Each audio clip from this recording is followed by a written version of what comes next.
is very exciting. Well, ready to go? Yeah. The start's always the weirdest part. Because we've literally just been talking Very and I'm totally. like, hello again. Yeah. Welcome to the show, Annie. We're on now, I guess. Thank you. Thank you for having me. Today, I say this every time. I'm not really good with the. Maybe this is my formal intro. I'm not very good with the formal intro. So today we have my friend Annie. She is here from the UK. She brought the weather with her. It's raining again in Sydney. Yeah, sorry guys. And we haven't caught up in a long time No. because neither of us are really good at replying to a text message. We start every conversation with, so sorry I never replied. Yeah. And I always then say, it's okay. Our friendship is not dependent on the returning of a text message. Yeah, and yet we both say it every single time. Am I your first overseas person on here? No, sorry. You're Yeah. You're the first Female? female Overseas. from the overseas, Okay. from the UK, from the I'll take that. motherland. I'll take that. And he's flown here just for the podcast. Yeah, I've been prepping for 2.5 weeks. Yeah. And we're going to talk a little bit about you and what you do today and see where else we can go. So I guess tell the huge audience at home, tell us who you are and what do you do? Wow. It's very broad. I am a fitness and mindset coach. Cool. So a lot of people go, what the hell is that?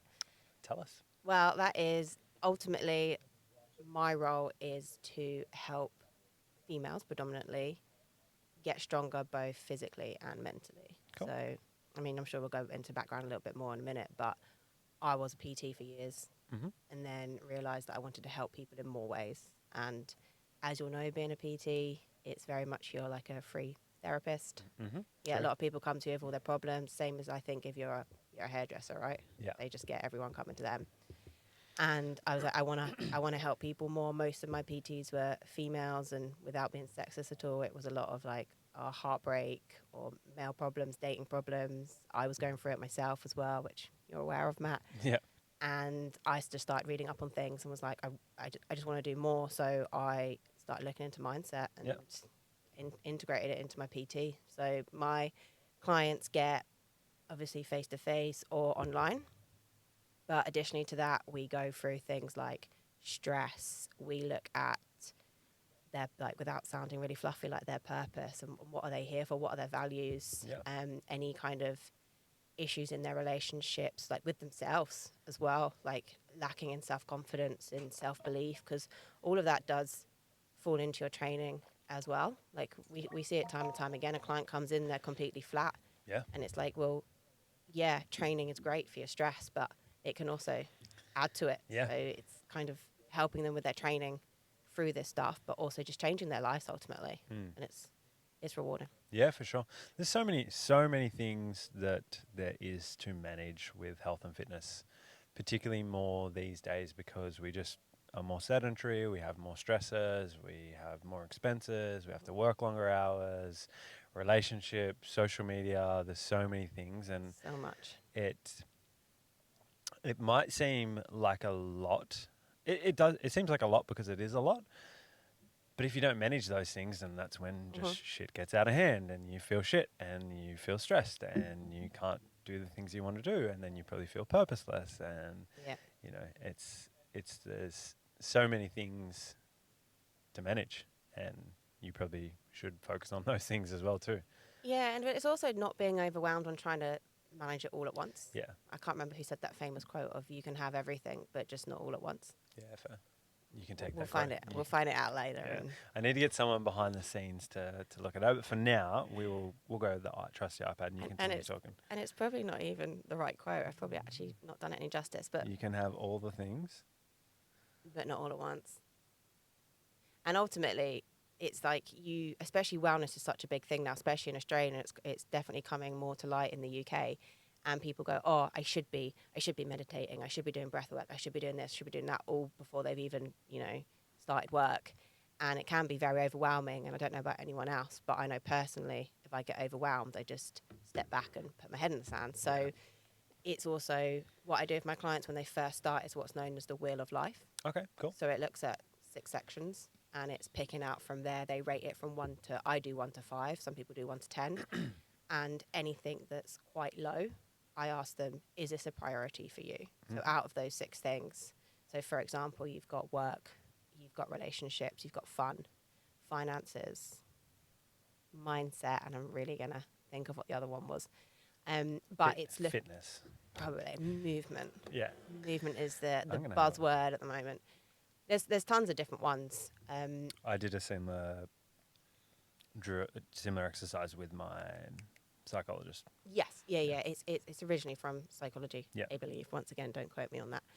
And what I do is the clients, I'll go, okay, let's talk through each thing. I get them to answer some questions first. And I said, okay, well, reviewing everything we've just spoken about, how would you rate, say, your mindset on a scale of 1 to 5? And they'll say, oh, I think it's a 2.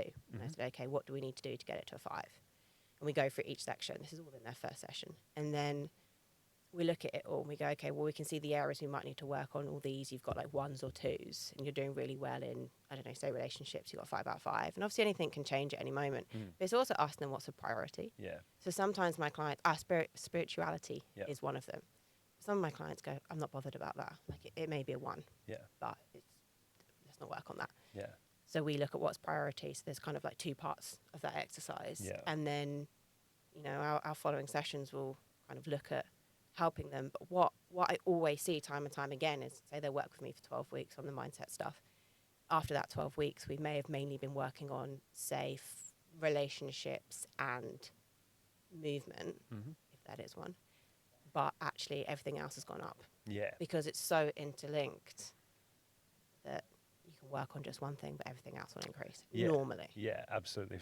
Finding those the lowest hanging fruit that's going to be the catalyst to change in some other area of your life is a massive thing. And we see it the same in the gym, right? Yeah, absolutely. We see people that come in and go, oh, I want to lose weight. And we go, okay, well, let's start with doing some basic exercises and getting you to do a few steps. But then their mentality starts to change and they'll start sleeping better. They'll feel less stressed. They'll, you know, start eating better because they're like, oh, I love the way that I'm feeling. I don't want to undo that by going and having a Macca's or whatever it is. So yeah, for sure. We see it in all walks of life. Yeah. Do you think it's something to do with taking power over or taking control over that, or what do you see as the what's behind that? Do you think? Yeah, definitely. I think it's self-belief and integrity and telling yourself that you're going to do something and finally doing it. Yeah. Because I think we all say we're going to do something and we don't, and that's like I always see it as little votes for yourself. Yeah, true. And when you don't do something, even simplest thing, tonight I'm going to go home and I'm going to eat that salmon and vegetables that are in the fridge and not get myself a burger. Yeah. God, I've eaten so many burgers since I've been here. You're on holiday. I feel like breakfast, lunch and dinner's just been burgers. That's why it's on my head. I had a breakfast roll this morning. Yeah, but you're on holiday, so it's fine. Yeah, and I did train this morning, so it's okay. Yeah, true. Not to have that mentality, of course. But what were we talking about? The votes. Oh, yeah. So you're going to go home and going to have that salmon, those vegetables that's in the fridge and not go and get a takeaway. And then when you go home and you go, I'm too tired, I'm too stressed, blah, blah, blah, I'm just going to go and get a takeaway. That is like an unvote for yourself. Yeah. Whereas when you can start, that's why I always tell people to start really small. So you can kind of build that vote for yourself and that integrity and that belief that you can do something. Whereas if we just try and do something really big, and all these big overhauls people try and have with their fitness and health and wellness, it just doesn't work.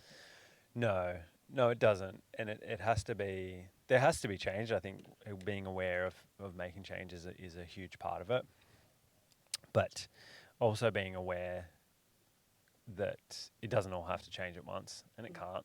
Because you might be able to sustain it for a week or two, but then you just quickly revert back to where. And we've all done it. Oh yeah. Well, we learn. Yeah. That's why we know what we know. We've learned it ourselves. Yeah. It's a funny thing, and I guess one thing as well too is that's a really, really good point of the votes for yourself, and it sounds like what you're saying there is acknowledge like the small wins, because they all add up. Like the more you get those votes of I did that positive thing for me, I executed the plan. And also just having it be no preconceived idea of kind of what that, to what degree you execute the plan at, but just as long as you are. So for instance, where people are struggling to get to the gym because they're like tired and almost, I'm so tired I don't see the point in it. but showing up is a vote for you and that person that is going to continue to show up. I actually, yesterday, when I was training, I was going to squat and I started to warm up, and then it was feeling shit because I'm in a bit of a deficit at the moment, severe deficit, and I've lost about 11 kilos. Ooh. And so squatting really heavy is not the most fun thing. And I was like, cool, that's I'm not training today. And then I was walking downstairs and I was thinking of the podcast that I did with Danny, and one of the things she said was, well, if I quit today, it was something like, if I quit today, is that it? Like, do I just give up at this point all the time? And yes, Danny, that's exactly it. and but where do you draw that line? Where do you stop at? Do you stop at the next thing as well too? And then the next time it gets that little bit hard, and the next time it gets a little bit hard. Slippery slope. Yeah, and it can just get out of hand really quickly, and stopping it there and then and making that a win of like, I trained and then I felt good. And or even just stopping and having that awareness. Yeah. So even if you make the decision that, okay, I've had enough, I'm going to go home. Yeah. It's doing that consciously. Like, Yes. I talk a lot with my clients about subconscious and conscious. And Yeah. you want to be consciously aware of what you're doing. You want to. Everyone else says, "Oh, I'm awakened." You do. You need to wake up. We're all on autopilot. We just do things because without even thinking about it. And if you can make that any decision consciously, then you can. All you're doing is all anyone's ever trying to do is their best. Yeah. Right. But what happens is we get on this autopilot and we're not conscious anymore. So our best, we're not even thinking about what our best is. Yeah. Whereas if you can make every decision consciously, then you're gonna end up in the right direction. Yeah. So going back to the training, don't beat yourself up if you don't feel like you can. Yeah. Stop yourself, as literally what you just said. Stop yourself and go, why is it that I'm feeling like this? Why do I want to give up? Yeah. And sometimes the answer's, I just really don't want to, and I'm going to be so much better just going on a walk and then heading home, and if that's getting in your PJs and watching Netflix, that's fine. But then don't do that every day, and the next day you go, okay, well, now let's reflect on that day. Yes. What was different to that day to today, and Yeah. what changes can I make? And it's just, we're all just, as I said, trying to do our best. Trying to do our best, yeah, and being aware of it. That's one big thing that Matt Duncan talks about, is just raising awareness, and then once you're aware of something, then you can take responsibility for it. And if you do, everybody has that day where you're like, no, it's a Netflix day. Yeah, and some people more than others, and that's also okay. Yeah, for sure. And I start with some clients who just come from doing nothing. Yeah. But there's a reason that they're there. Yeah. But they blame themselves, and it's a lot of negative self-talk, and they feel like in order to change, there's so much they have to do, and it's once again one small thing at a time. And I say to them, okay, well, this week you had 6 days of not wanting to get out of bed, but you had one day where you felt really good. Yeah. That's better than last week. Yeah, and hold on to that as well, and celebrate that. Yeah. Yeah, celebrate it, and next week let's try for 5.5 days of not wanting to get out of bed, and 1.5 days where you do. Yeah. That's all good. I'm happy. I have 7 days where I don't want to get out of bed. I have every day, especially being here. Yeah, at 4:30 in the morning, I don't want to get out. I do not. It's really strange. The PT world in the UK is so different. Well, at least where I am, because London might be different, like big cities, but I'm in a small town, and God, I used to get up here, 4:30. First client, 5:30. My clients will be in shock if I suggest having a PT session at 7:30. My earliest client is 8:15. Wow. Yeah, I mean, it's a 45-minute drive for me to get there, but for them, 8:15. Wow. It's crazy. It's maybe it's different in gyms because I do mobile PT, but clients aren't for the early mornings in the UK. No one really gets out of bed before 6. Yeah, right. Wow. And if you do, you're crazy. I'd be crazy over there. You would Well, be. people think I'm crazy here, so maybe I'm just crazy in all countries. Yeah, you are. All nationalities. Yeah. I don't want to get out of bed that early, really, to be honest. But you do. But I do. And it's habit. And I've been doing it for 10 years. It's not really a habit. What time are you going to bed? We go to bed about 9. I read the book While We Sleep. Have you read I love that book, yeah. Matt Walker. Yeah, very, very good. Very good name, very good initials, and very good book. So good. Highly recommend. Yeah. There's a sponsorship for you. Yeah, I'll get him on here. I definitely want to be able to. That'd be amazing. Yeah, but I wouldn't be able to hold a conversation. He'd be too smart for me. No. So tell us So you told us a little bit about what you do, and we'll get stuck into that probably a little bit more. Tell us Mm-hmm. what got you into personal training. Wow, good question. So I was that kid at school that hated, I say PE. I don't know if you call it PE out here, but Yeah. yeah, physical Yeah. education. I hated any kind of sport. I used to dance a little bit, but not very well, Yeah. not like professionally or anything. And I used to quite like playing netball. But other than that, hated it all. I really like netball. It's a great sport. It is good. Yeah. It's really good. It was one of my most favourite sports at school, playing PE. Yeah, I was either goal attack or goal defence because I was at the time quite tall. Now I'm just like average. Just normal Average size, height. yeah. Yeah, I liked centre because you run around yeah. the most, but I couldn't shoot. Not very good at shooting. That surprises me. Yeah. You got long arms, haven't you? Yeah. I don't know. I could shoot okay in basketball because of the backboard, but netball's quite hard with Yeah, it. netball is hard. Yeah. Just do that thing where you like put your hand up. Mm. Anyway. But I liked sports where I could be not that you could if I could make up for lack of skill with aggression, then that was good. So I played rugby. Yeah, rugby. That's the first thing that came to my head. Okay, rugby. Yeah. Rugby then. Yeah.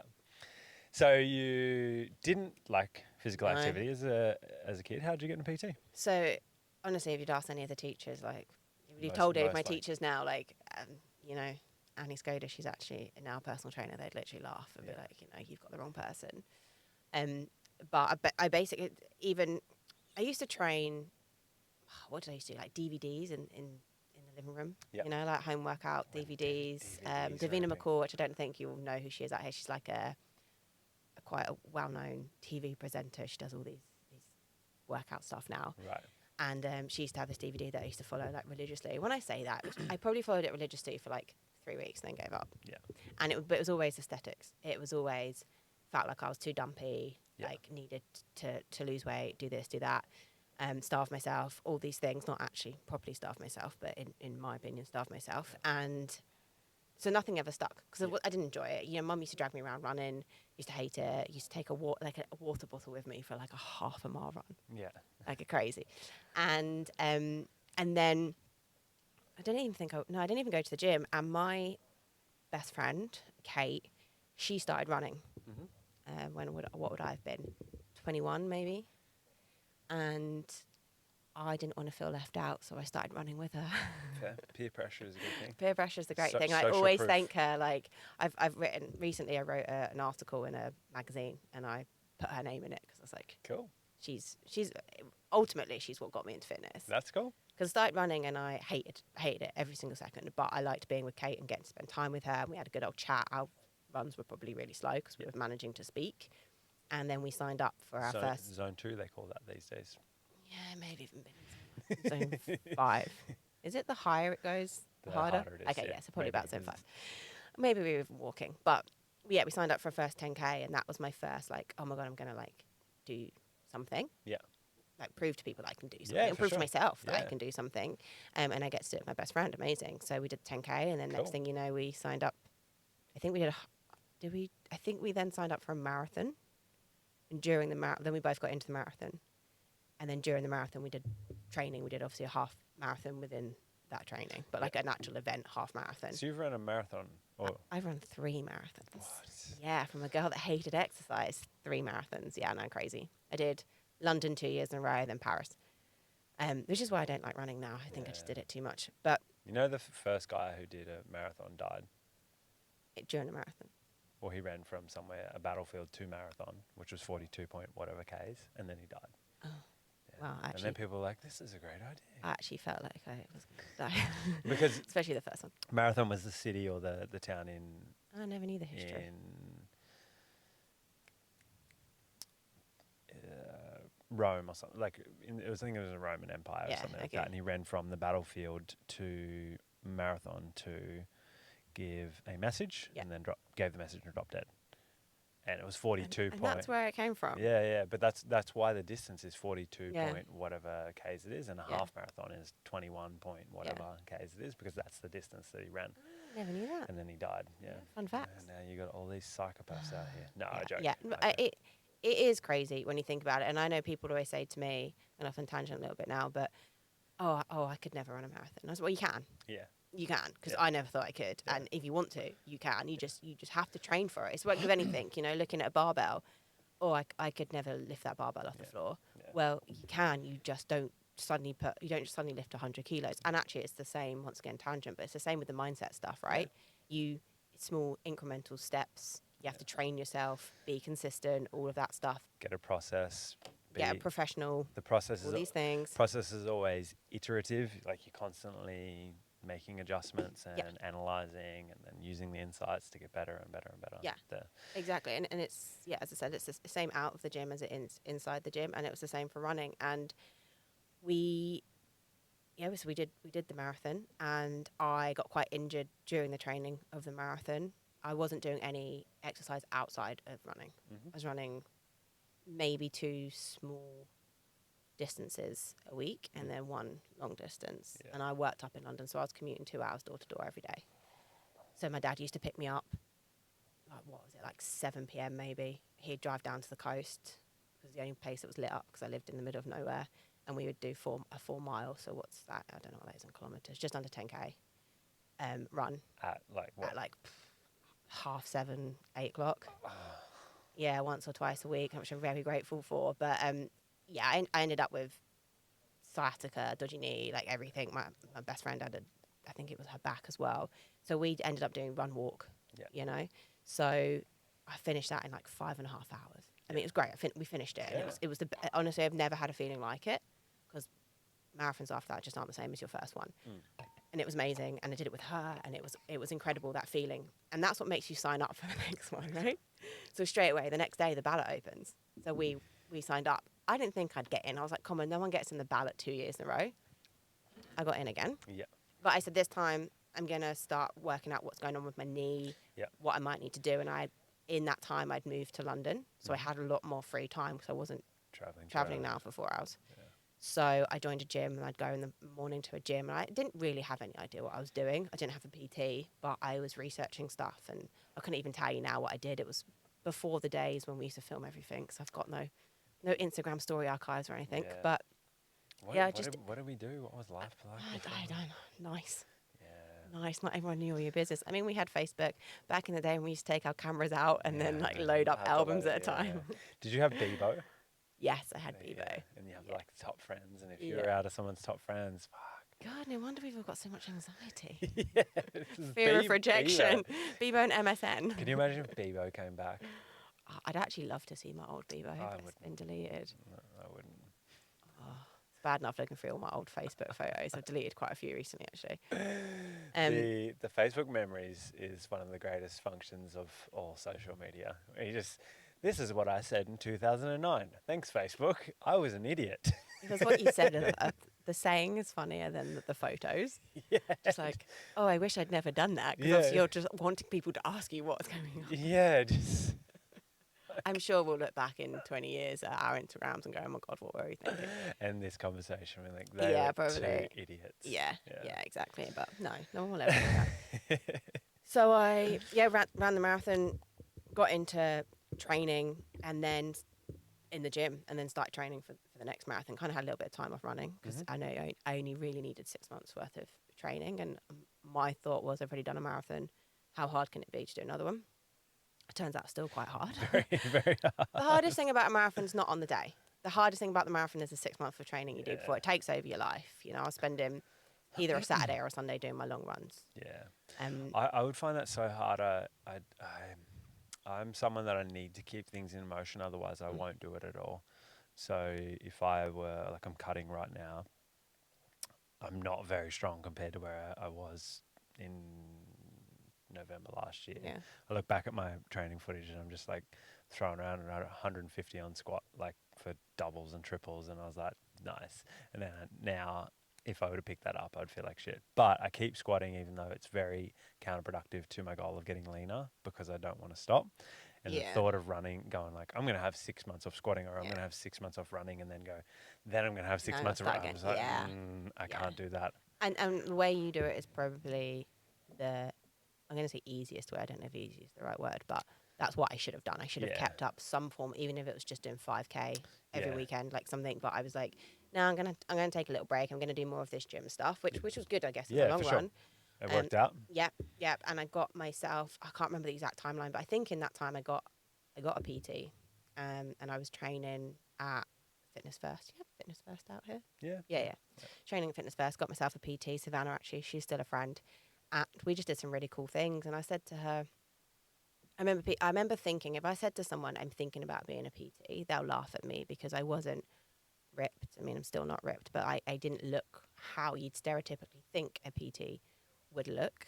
And I, at the time I was working in corporate, I was in digital marketing, had been for years. I was like, people are going to think I'm absolutely insane. And I remember saying to her, oh, I'm thinking, I'm thinking about being a PT. And she said, oh my God, that'd be amazing. I think you'd be incredible at it. Yeah.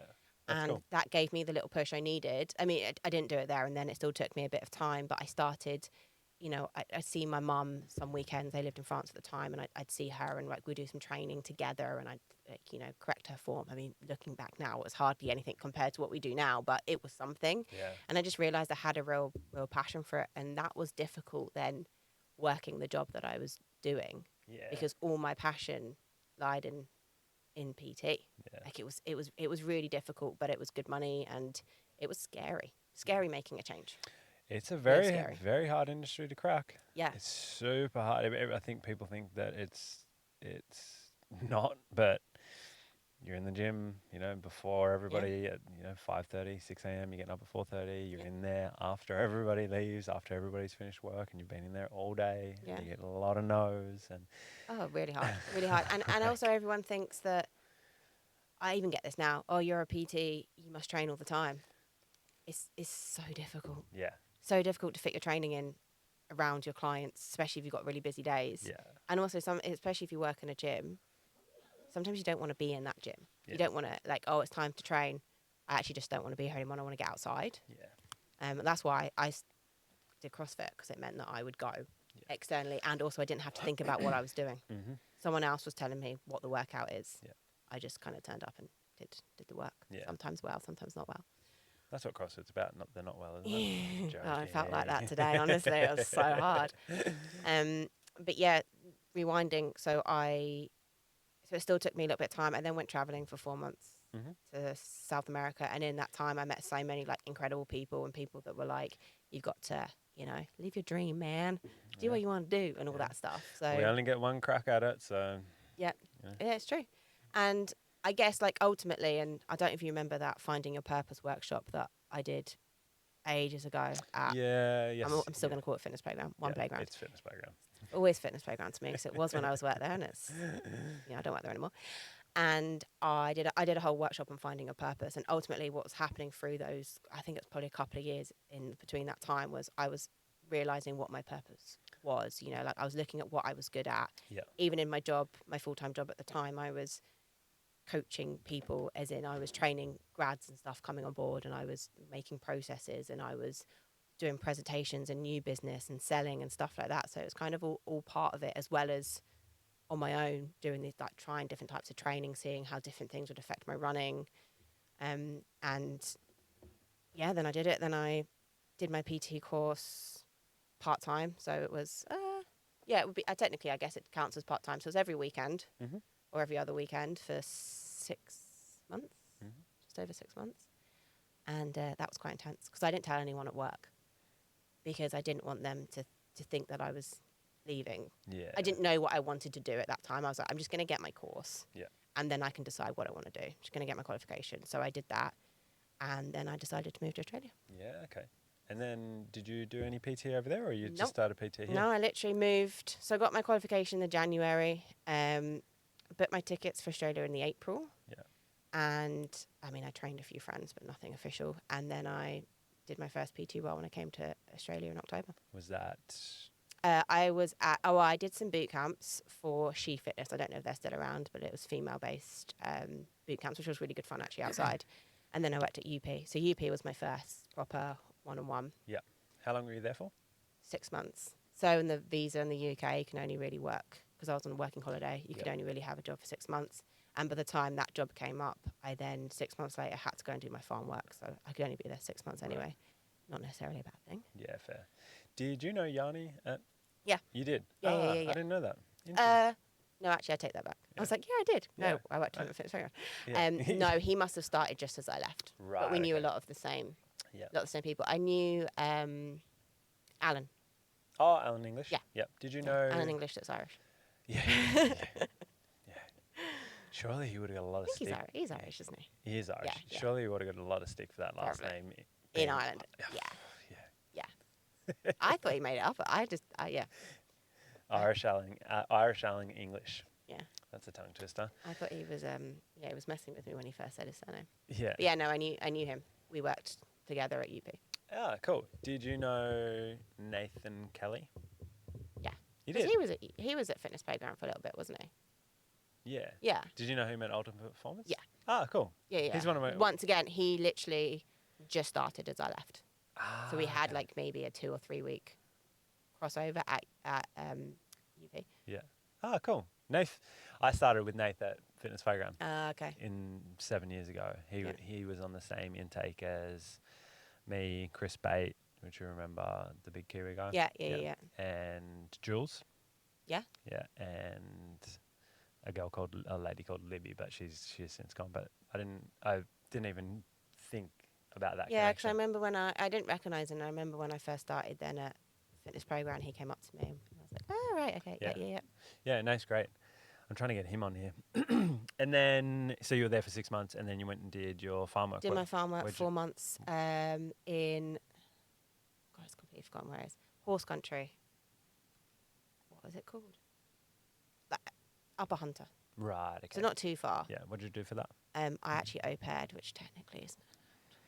But I worked on a farm, Yeah. but looked after the children. Oh, I think that gets done all the time. Yeah, it's not meant to, and I don't live in Australia anymore, so they Yeah. can't actually do me at border Yeah. control. Hopefully, I'm only going to be going home. Yeah. Yeah, you just Anyway, get so deported. it's That'd be funny. That's fine. Yeah, so I did that for 4 months, and I have to say, not escape. I loved the kids; they were great. I mean, it was hard work. I wouldn't want to be a mother of 4 kids, but the kids were great. But I lived with the family as well, an amazing family. The only time I got out was to go to the gym. Mm-hmm. So I would drive 20 minutes, half an hour to the local gym, Mm-hmm. Anytime Fitness, I think it was, and yeah, that was helpful for me. But I didn't do any PT during that. You're not allowed technically to do anything. But I did spend the time trying to set up some programming and some online stuff just to kind of be ready for the next stint. Yeah. But yeah, and then I came back, and then I worked at a studio in Bondi doing group classes and some PT, and also corporate Commonwealth Bank, Okay, cool. Combank. And then I came to FP. Fitness Playground. One thing. It's like the black and yellow of the Combank and one of the black and yellow of Yeah, FP. exactly. And yeah, that was amazing because what I've looked for since when I moved back to the UK was the same, I guess, mentoring or even rent structure, not even rent structure, but the same structure that Fitness Playground have, assuming it's the same. But I found that really useful, having been, even though I by then was a really confident PT, Matt Duncan showed me loads, was super, super helpful. Everyone at the gym was really kind. It kind of sounds like an advert now for 1P, but it was really, really just a great place to be for me, who was still, in the grand scheme of things, relatively fresh. And actually everything pretty much now that I've learned came from working at Fitness Playground. And going back to the UK, I wanted that same and haven't been able to find it. Yeah. Hence why I just work for myself now. Yeah, for sure. What's the gym scene like now? I guess it's a bit different because what's the gym scene like for you now there? I guess it's a bit different because you're not in cities, are you? You're not in a big city, are you? Do you mean work-wise or training-wise? Yeah, just all of it.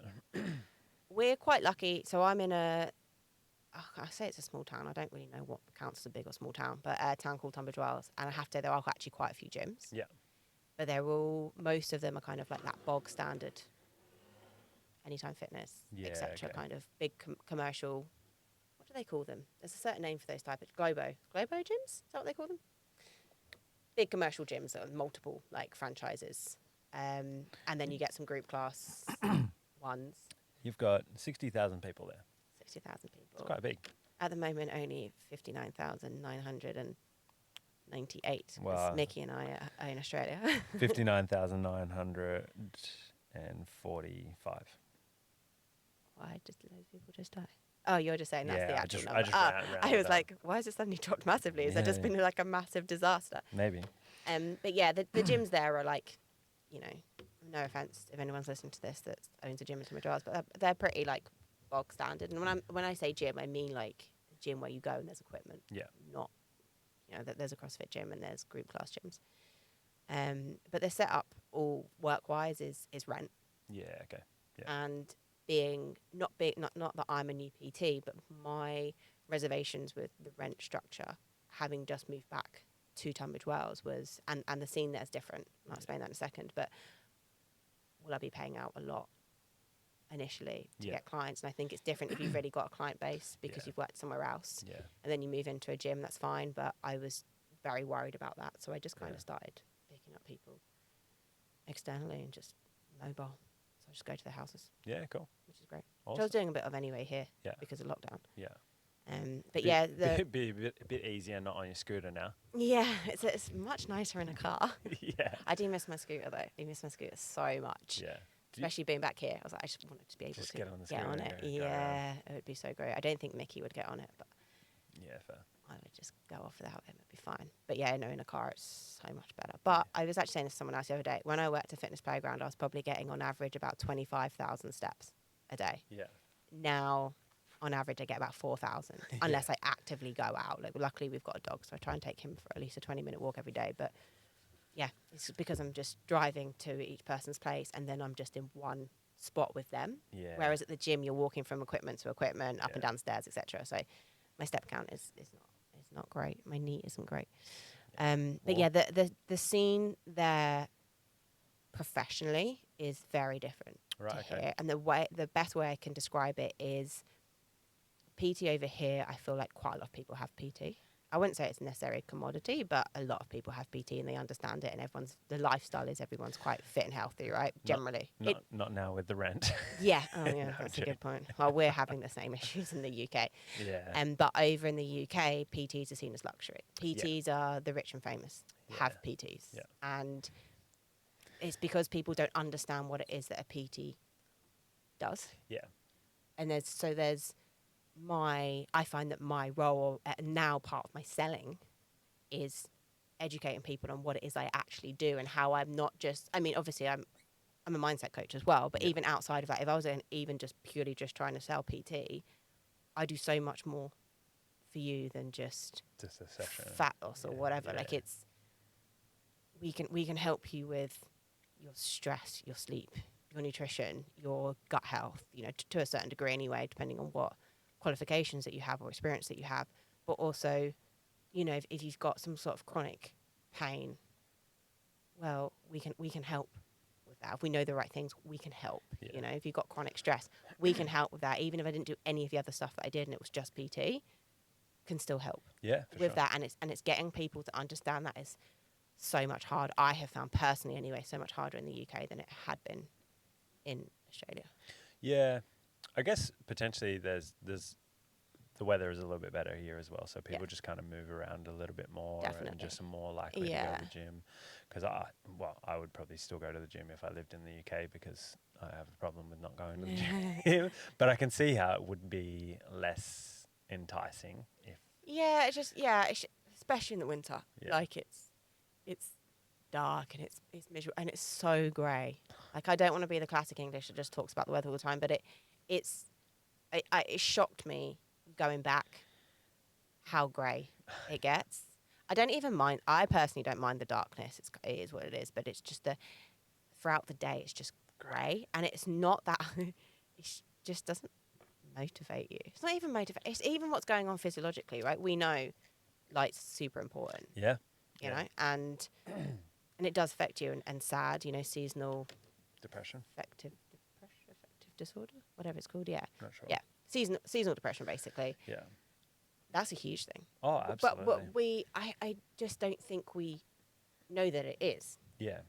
So I think you'll probably get a lot of Brits, and once again, this is just my opinion, and I don't know the actual science, but I imagine a lot of Brits do have seasonal depression, and they don't know what to do to get out of that. It's a huge problem, and going to the gym or doing some sort of movement, does help with that, but it's the last thing you want to do. Yeah. You look outside and it's drizzling, and I know definitely like even where I am, everything like you've basically got to drive to everything, really. So it's just that got to get in the car, then I've got to try and find parking, and then I've got to get out, and then I've got to go to the gym. And big thing is I don't know then what to do at the gym. Yeah. Get yourself a personal trainer, and you know what to do. Yeah, there's the shameless plug. Not even shameless. There's the plug. But it's true though, isn't it? Like, absolutely. And also, I don't know how you feel about this, but I know most of my role is accountability. Yeah. Yeah, absolutely. You know, people have me because they know that I'm going to show up, and they've therefore got to show up or they lose out on their session. So when you know that that's why gym buddies are really, really good. If you can't afford a PT, get yourself a gym buddy because you've made that commitment to them that you're going to show up and be there. Yeah. And hopefully they're a good gym buddy and they also show up. But it kind of does get you out of bed. And I found that going back to when I was running with my friend Kate, that was super helpful. Yeah. There was mornings I woke up and I was like, I don't want to do this. Yeah. And I knew that she'd be waiting there in the cold for me, so I'd get up and I'd go. Yeah, it's a funny thing with human beings with not letting... It's a good thing in that we, for the most part, try not to let people down, but then we will very quickly let ourselves down as well. I was having a conversation with Jamie yesterday, yet another English PT in Australia. Surprise, surprise. Yeah, very original. Every time they come on, I'm like, oh, you're a English PT in Australia. That's very original. Did you come up with that yourself? Does he work at one playground? Yeah, he does. Yeah, of course he does. I joke. I get along well with the English. But well, good, because you're dating one. yeah, true. Forgot about that. And anyway, but he was saying that... What was he saying? I can't remember what he was saying. What were you saying there? Us letting ourselves down before we let other people down. And accountability. I can't remember where we were at. Oh, motivation. What's your why behind what are you doing it for? So having, and actually thinking about that. So obviously there's going to be times that are hard and it's going to be cold, and we're still going to go into winter here in Australia as well too. And there's going to that's always going to happen.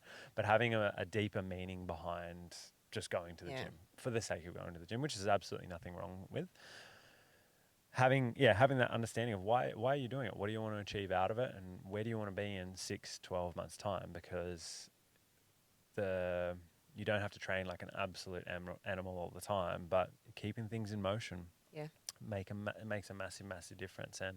And if you have an event, like your run, like you said, or you've got a gym buddy, or there's something that's a little bit more engaging, having that makes a huge difference to get you to turn up, to keep momentum, because keeping things in momentum is most of the battle. 100%. Most of the battle, because then if you've got momentum, it's so much easier to pick up speed. But when you're standstill, it's super hard. All that like start, stop, so much harder. Yeah, and if you are having that period where it is a little bit slower, just keep doing it. Just something. It'll pay off at the point. I have that with my business quite a bit, where one thing for me is sitting down and doing admin tasks has never been my most enjoyable thing. Some people I love it. yeah. Some people can sit at a computer and just knock stuff out. Yeah. But I have a hard time just sitting still. Actually one funny thing that I see, because these chairs spin when I watch it back, and everybody's just sitting here. And I'm starting to feel a little bit seasick. It's I normally use my hands quite a lot, and I've not been doing that. I've just been literally sat on my hands, because every time I look at me doing a video, I'm like... It's good though. It's animated. I did a photo shoot the other day at Fitness Playground, and they had to get some like candid profile shots. So I had to talk to... Like I was talking to you and the camera was here, and they were taking photos of me talking, and they were asking questions, and like there's so many of my hands just blurring around. And I had a baggy t-shirt on, and my hands are quite big, so it's just like most of my hands in the photos, which keeping momentum. Yeah, exactly. It's where you get your energy out. It's fine. Absolutely. But no, 100%. The why is really important, but just another, I guess, layer of that is actually believing in your why, or it actually being your why. Yeah. Because you can ask, say, I'm just going to go Gen Pop, getting someone, general population, if anyone doesn't know what that means, getting someone in front of you as PT, right? Having their consultation, you go, okay, well, why do you want a PT, or why are you here? And they said, oh, I want to lose weight. Yeah. And not we hear really the a same thing why, over, and yeah. we're like, okay, but why? Why? And we keep asking why. A bit like, you get a little kid that goes, why? Why? Yeah. Because we actually want to know the real why. Yeah. And sometimes, once again, going back to being conscious about it and awareness, sometimes the person doesn't even know why. Yeah. I find that a lot in my mindset coaching. It's really digging deep, and that's why we do values, is to find out the real reason why someone wants to do something, and then sometimes it turns out they actually don't even want to do it. Yeah.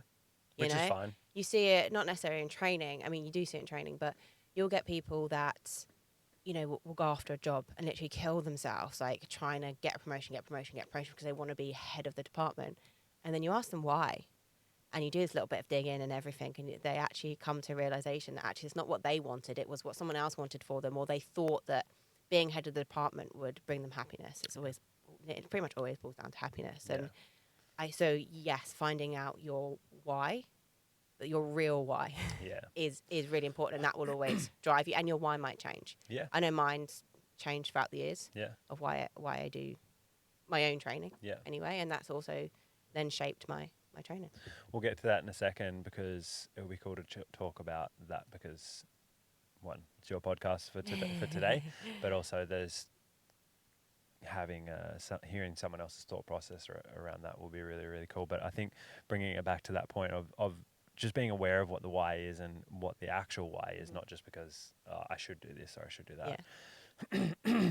Having that task that you had said before with like the wheel of life and giving it a rating out of 10 will be, and even when you do that, question that rating out of 10 or rating out of 5. Is it really a 5? Is that really important to you? Because it's also completely fine that it's not important to you. Yeah. But if it's, it might be, the gym or something like that you perceive it to be really, really important to you, but you actually just really like running and you don't want to go into the gym, there might be a point where you should go into the gym and do some stuff, but you don't need to be in there 5 days a week because you should, or the opposite. You want to get a little bit leaner. Oh, I've got to run. Oh my God, I hear that all the time. Yeah, I've got to run. I know I should be running. Should you? Why? I mean, I signed up to a race. Yeah. No, you don't need to be running. Do you enjoy it? No, don't do it. No. I've lost 11 kilos in the last couple of months. I've run once. Yeah. I want to get into running for the benefit of just being able to do it. Yeah. I mean, running is great. I find running is great I have not done it for a while, but when I do it, it's normally when I'm feeling quite anxious or I've got a lot going on in my head. I find running kind of just quietens everything down. Yeah. There was, once again, I'm going to say a quote and I'm going to butcher it, but I read, I used to get Runner's World magazine. I got a subscription. Yeah. My brother got it for me for Christmas one year. And there was a quote in there that was something like, if you can't sort out your troubles in your mind on a 10-mile run, when can you do it? I'm trying to think what that is in kilometers. I probably couldn't do it on a 10-mile run. But I'll answer. Start. You just pick one problem. I'll answer that question. When can I do it in my head later? But in finding something you enjoy is a massive, massive thing. And if you don't enjoy the gym, like there might be a need to do some gym, but if you don't enjoy the gym, don't do the gym so much. So many other things. Yeah, so many other things. So many. One of my clients, he just started recently and he surfs, and I was like, oh, you're going to get a session in tomorrow, because he did one on Monday. He's got 4 sessions programmed for him to reach his goals that he said he wanted to get. He's like, oh, I'm going to go surfing. And then he's like, oh, does that actually count? I was like, absolutely it counts. It's fun. Like, you need to do those things. It might not be the catalyst to get you the 6-pack abs, but if you enjoy it and it's something you want to do forever, do that, because those, at the end of the day, we want to make people healthier, happier, and it be long lasting and have that longevity. And being able to do fun activities as adults, when we don't have a lot of, when fun can be void in our life, is such a big thing. And if for someone that's running, you're weird, but awesome. No, I'm joking about that. But if it is running, it's slightly weird. For me, it's squatting. That's why I squat all the time. I know that's not conducive to some of the goals that I want to go after, but I enjoy doing it, so I do it.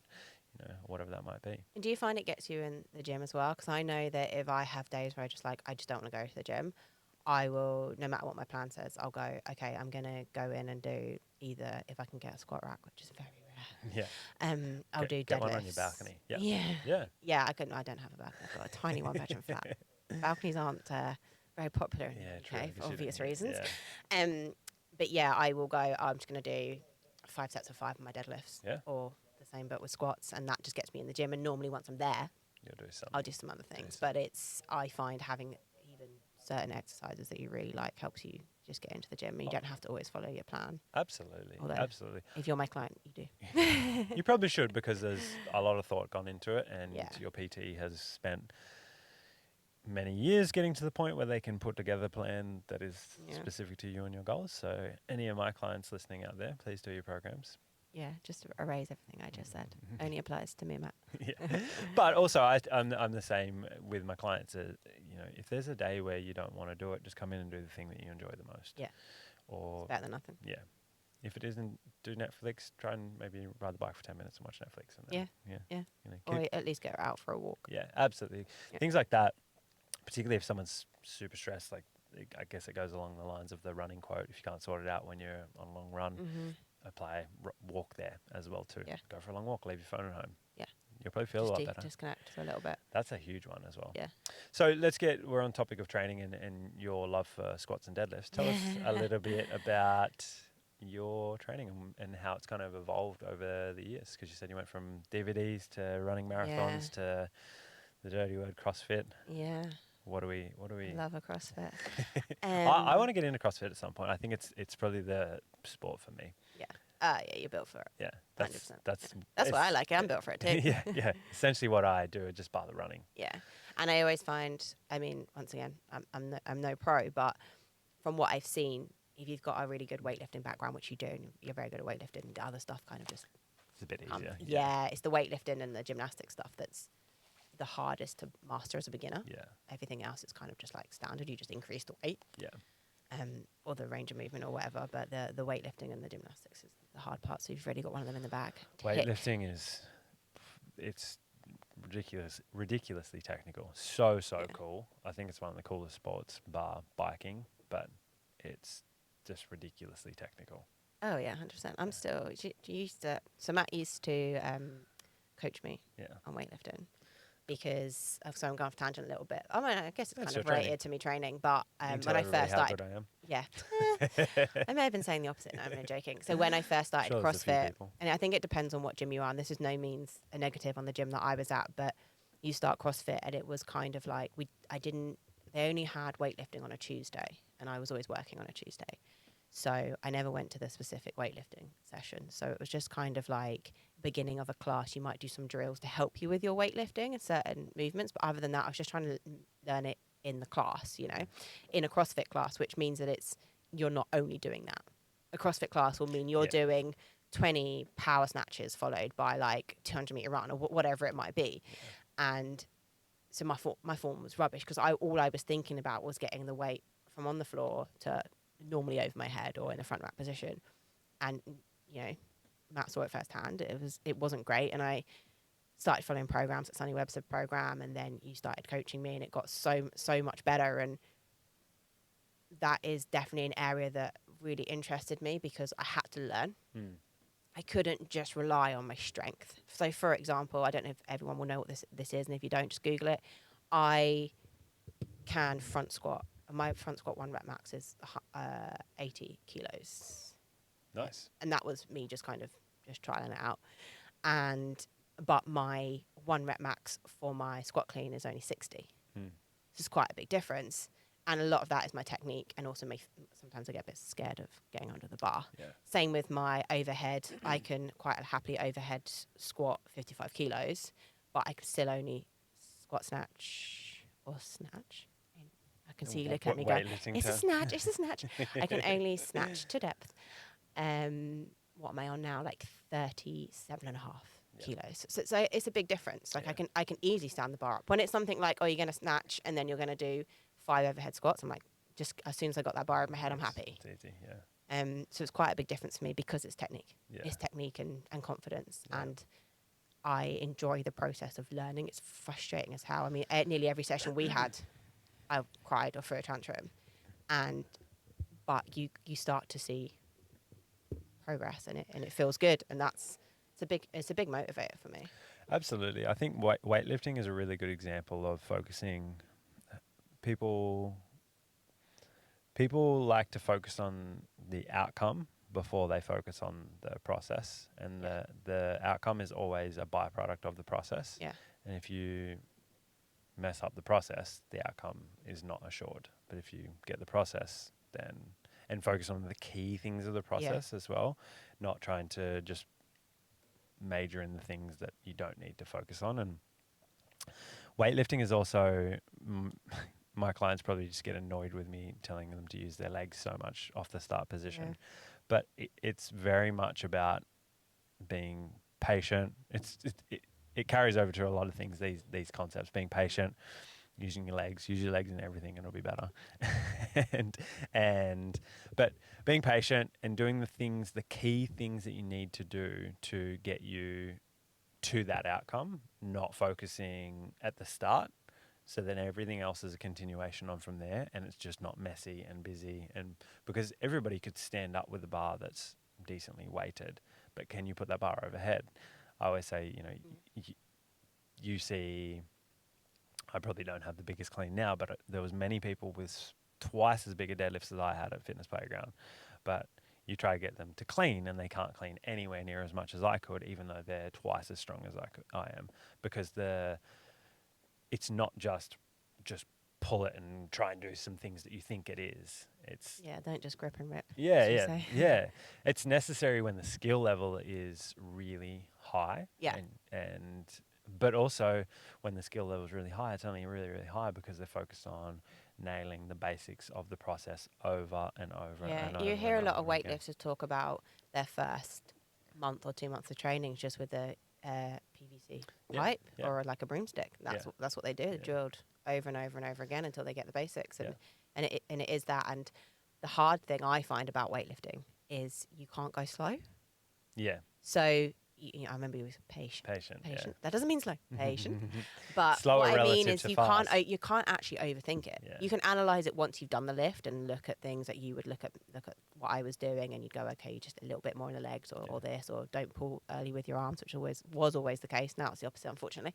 Yeah. But you actually can't overthink it, so you do have to trust. Yeah. And it is really cool. And going back to CrossFit, that's the other thing I really loved, is that your first few months, or even probably your first year, depending what your training level is beforehand, you see so much progression. It is addictive. Yeah, absolutely. You see everything. You suddenly run a little bit more without getting out of breath. You can suddenly go from using the 7.5 kilo dumbbells to using the 15s. You can suddenly deadlift double what you were doing before. You can, I can now do a handstand against the wall. I can now do pull-ups. Like all these things, because there are so many modalities, you learn so much that you see this big progression. What gets difficult is when you get to a relatively okay standard and you do start to realize that you are the jack of all trades, master of none. Yeah. And it was at that point, and I do this a lot actually with my training. So go back to us talking about training, where I'm at is I will do CrossFit for maybe 6 months, and then I will pause my membership and I will go to the gym, because I really depends on your CrossFit gym and the programming, but I have found that there's little bits missing. Like the accessory work. I've got a lifelong back issue. There's not going to go away, but there's certain things I need to do in order for it not to cause me pain every single day. And when I start to feel my back niggle, I go, okay, I need to be in the gym doing certain movements, cable pulls, even SOTS press, stuff like that for my posterior chain. And I don't always get that at CrossFit, so I do have to then take a step back. It's not saying everyone has to, but I like to then take a step back, do those things, then go back into CrossFit. And the thing that only really I suffer when I go back is the cardio stuff. Yeah. But I'm okay with that. I'm a no cardio club. Gotta get that cardio in. It's good for the heart. I know, and it is. But yeah, give me heavy things to throw around, and I'm so much better. Yeah, fair. But CrossFit's a really, really good example, and it has done. It's fun to rag on CrossFit a little bit, but I think I hear it all the time, don't I? Yeah, but it's like anything. It's just banter. Yeah. I think it's done a really good job to highlight the nature of CrossFit. It is general, and that's why we refer to the jack of all trades, master Yeah. of none. It has to be general. It is very very broad, and that's what they pride themselves on, is being broad and being able to do everything, but just not to the best. Although, Apart from the pros, obviously. the pros, some of the pros, and there's a lot of people that are former weightlifters getting into doing it, and then also there's just better coaching around it. It hasn't been around a long period of time, so. Yeah, in the grand scheme of things, it's still in its infancy. And 100%. the fitness industry in itself, but it's just been around that a little bit longer to what it is now, and then so people jump on it like, oh, fuck CrossFit or whatever it is. But it's changing. I think there's so many good things about it. There, just the value of hard work with it as well too. Like, it's just getting stuck in and doing the work, and I think a lot of people can benefit from that. Yeah.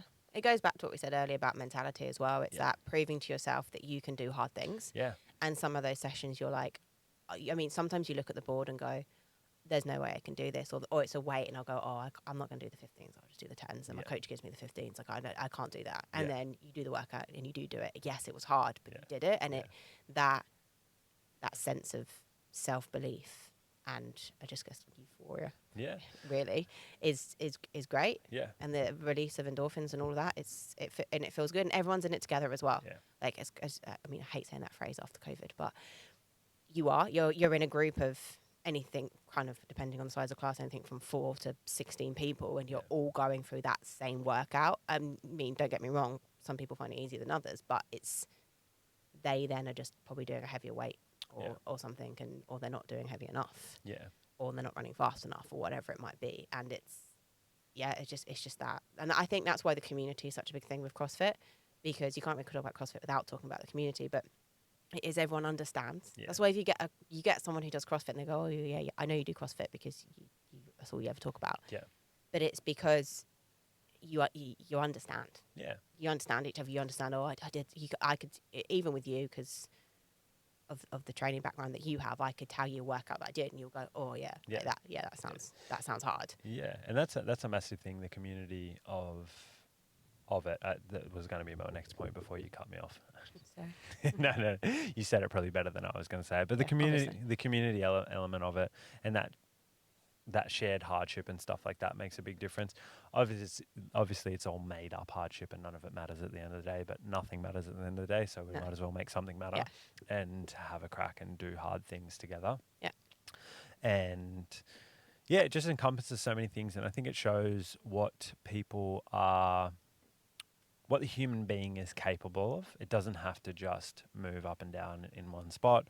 It doesn't weightlifting, in the broadest sense, does not have to be just machines, just dumbbells, just on the spot, whatever it might be. It's capable of doing gymnastics. We're capable of doing some weightlifting. We're capable of doing some running and all those things together, because unless you're training for a very specific event, or you like just doing bodybuilding or whatever it might be as well too, you can do so many more things. And I think it's opened the eyes to a lot of people, that because in the industry there was a period of time where it was definitely no cardio at all. CrossFit was stupid. You should only train like this. You should only train like this. You shouldn't do that. You can't run at the same time. There's always something. It always changes. Yeah, but it seems that it's as the industry progresses, and there's things where CrossFit is more prevalent than now. Is that the word? Relevant. There's more CrossFit than there is. There's more CrossFit now than there was, but also there's more of like the fitness events that aren't just CrossFit. Mm-hmm. I think that's awesome. Yeah. And the times that we've done the team challenge at work, it's great. Everybody, for the most part, cracks on, and it's good fun. Yeah. It is. Once again, I keep saying this, but going back to what we said earlier, it is about enjoyment. It's finding your why. Yes, that's important, but also making sure you're doing something that you enjoy, and that could be anything. You can do a class where you jump on a trampoline. If that's, as long as your goal isn't to get like a 6-pack or like get, huge biceps, then if you enjoy that as some form of movement, do that. Yeah. Absolutely. And that just people being excited about stuff is so much cooler than people hating stuff. Yeah. Just if you're excited about it, then it's probably more likely to rub off on someone else, and you're going to have that positive effect on someone else. And 100%. like with you, the running as well too. I'm sure if your friend wasn't